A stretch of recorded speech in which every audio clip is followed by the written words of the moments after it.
Cold weather injuries are common this time of year, hypothermia and frostnip leading in emergency room concerns behind large falls. Second-year emergency medicine resident Alyssa Butts says she has seen it all. So we have seen cases of hypothermia that is common this time of year, but it's most common in our high-risk population. So some of our homeless population or our patients with alcohol use disorder that are found down in the snow for an unknown amount of time. The CDC also has older adults and babies on the high-risk list if they aren't in rooms with an adequate heat source. But anyone can get these injuries if they stay more than 30 minutes outside in dangerously low wind chill temperatures.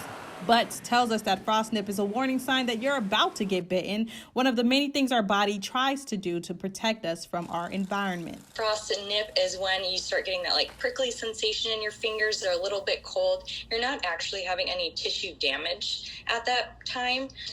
Mild hypothermia is less than 95 degrees. You might start breathing a little quick. Your heart rate might race a little. Those are some of the early signs, and that's your body trying to compensate and warm itself up.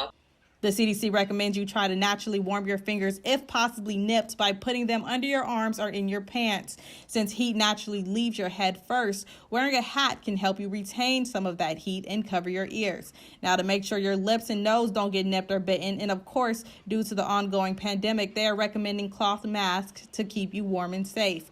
Some local warming shelters also have some of these materials for anyone that needs them. This is mainly a place to stay warm, but we are also trying to help people reach their goals. So we want to make sure that they have the gear that they need to stay warm when they're going to go back out on the street. Degajay has a small fee for those items, but can also sign people up for vouchers if money is an issue.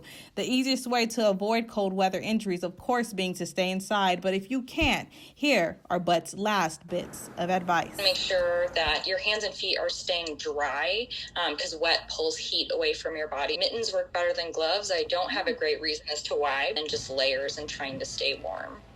Health officials have also told us that falling is actually their #1 ER emergency for winter injuries, falling on ice. They're advising people to walk like a penguin. That's very short steps back and forth, having your hands out, not in your pocket, so that if you do fall, you can brace yourself. And they're saying that's something else people need to worry about while being out in this winter weather. Leona Dunn, 13 on your side.